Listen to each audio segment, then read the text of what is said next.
Welcome back to The Explainer. Okay, today we are setting the stage for an absolute battle. Picture this. On one side, you've got human intuition and our very natural tendency to just make assumptions. And on the other side, the unyielding absolute physics of the downhole environment. When you're dealing with literally thousands of feet of steel, extreme pressures, and totally unseen geology, assuming you know what's going on down there is going to get you into trouble fast. Because spoiler alert, physics always wins. Let's kick things off with a little thought experiment. Imagine you're holding two identical-looking pieces of rock. We're talking the exact same sandstone, same grains, same porosity. But here's the catch. One is completely saturated with salt water and basically worthless, while the other is packed with oil and worth millions. You definitely can't tell them apart just by looking at them, and you obviously can't bring the entire reservoir up to the surface to check it out. So how in the world do you evaluate what you literally cannot see 10,000 feet underground? Well, here is our roadmap for today's explainer to figure that out. 1. Electricity finds the oil. 2. Expanding to fit the hole. 3. The limits of pushing. 4. Recovery and interventions. And finally, 5. Gauges can lie to you. Let's dive right in. Section 1. Electricity finds the oil.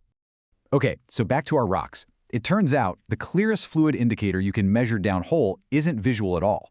It's electrical. It's actually a pretty simple contrast. Salt water conducts electricity extremely well, mostly because it's just full of dissolved ions. Hydrocarbons, on the other hand, like oil and gas, they're electrical insulators. So if you run an induction log down the hole, that porous rock full of salt water is going to light up as highly conductive, whereas the exact same rock full of oil is going to be highly resistive. That contrast, it is the single most important fluid indicator we have.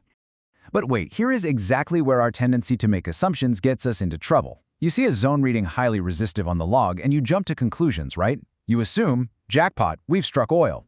Well, actually, scratch that. Not so fast. Sure, high resistivity could be oil, but it could also just be completely tight, non-porous rock with absolutely no fluids inside it to conduct electricity in the first place. This is a hard rule. You can never, ever interpret resistivity without porosity. You absolutely must combine those porosity logs with your resistivity readings to get the actual answer. One measurement just gives you a candidate. The combination gives you the truth. Moving on to Section 2, expanding to fit the hole. So let's say we need to temporarily isolate an open hole section, right? It's rough, it's uneven, so we use an inflatable packer. Makes perfect sense. But listen, there are two completely different pressure numbers at play here, and confusing them will guarantee a failure. Inflation pressure is literally what you pump inside the element to make it swell up and seal against the rock. Differential pressure rating, however, is how much pressure difference the element can actually hold across itself once it's set. I can't stress this enough. These are not the same number. If you conflate them, you're going to overinflate the packer and boom, you burst the packing elements. Game over. And the harsh physical reality here is what happens when things actually do go wrong. An inflatable packer that won't deflate? Yeah, that leaves you with a massive rubber bladder permanently stuck in the hole. What was supposed to be just a routine test immediately becomes a catastrophic fishing job.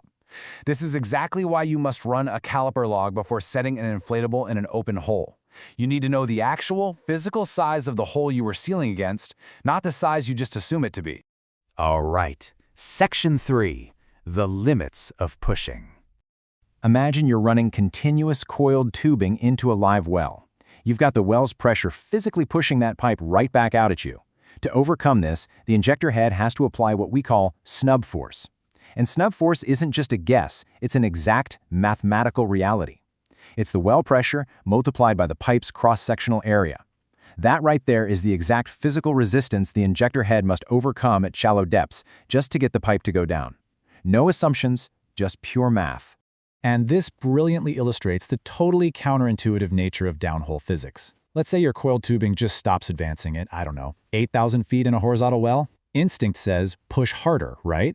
The absolute answer is no way. Coiled tubing reach is almost never limited by its physical strength. It's limited by helical buckling. Think of it like pushing a garden hose into a long pipe. If you push too hard, it just corkscrews on you. Once that pipe is buckling, more push just tightens the helix, which vastly increases your wall friction and actually makes your reach dramatically worse. Changing your approach is the answer here, not brute force. Which brings us to Section 4, recovery and interventions. When things get stuck down hole or need to be destroyed, physics is completely unforgiving. Take jars, for example. We use them to free stuck pipe, but here's the reality check. Jars don't actually create energy. The drill string stretching all the way back up to the surface, that is the spring. The jar merely releases that stored energy. And location is pure physics. A jar absolutely must be run above the likely stuck point. If it's below it, it does literally nothing. Plus, you have to play by the tool's physical rules. Mechanical jars fire at a preset load, but hydraulic jars fire after a built-in time delay. If you get impatient and release your pull early, the tool never fires, and that whole cycle is entirely wasted. You literally just have to hold the pull and wait out the full hydraulic jar delay. And the crucial point is exactly the same when we look at milling or recovering junk. With any bottom hole recovery tool, you must circulate first and approach slowly. Setting down hard doesn't help at all, it simply packs the junk tighter. Remember this, milling abrades, it doesn't crush. You use low weight, low RPM, and you never, ever lean on it. Milling also creates debris, and physics dictates that heavy junk will never just wash all the way up hole. You have to capture it locally, which is why you always run a junk basket and plan short runs with an empty out. Oh, and if you are running a one-shot hydrostatic retriever, those tools demand information first. You absolutely must run a soft impression block first to physically mark and identify the fish top before you commit to the recovery tool. Now, let's see how this builds into well completions. When you hang a liner, you need to understand that the liner top is the singular, critical joint between your new liner and the old casing. It is structurally paramount. You must cement it properly, test it rigorously, and, this is a big one, never, ever set the hanger early. Getting impatient and breaking that physical procedure entirely compromises the structural integrity of the whole well. This complete reliance on physics also dictates artificial lift. Like, why do we run a tiny 3/4-inch macaroni string inside an existing completion? Well, because physics says velocity matters. If a well's pressure drops, a large bore just allows liquids to fall back and load up the well, essentially killing it. But a smaller bore decreases that cross-sectional area, which drastically increases the fluid's velocity upward. So counterintuitively, a smaller bore can actually mean more production, simply because a loaded well produces absolutely nothing at all. All right, our final section, Section 5. Gauges can lie to you. Let's bring our attention all the way back up to the surface to bust our final illusion, trusting what you read instead of what is physically happening. When we're running wireline into a live well, we use a lubricator, basically a pressure chamber on the surface. The procedural discipline here is absolute. The steps are load, test, equalize, open. You maintain two barriers at all times, and you never, ever have both open at once.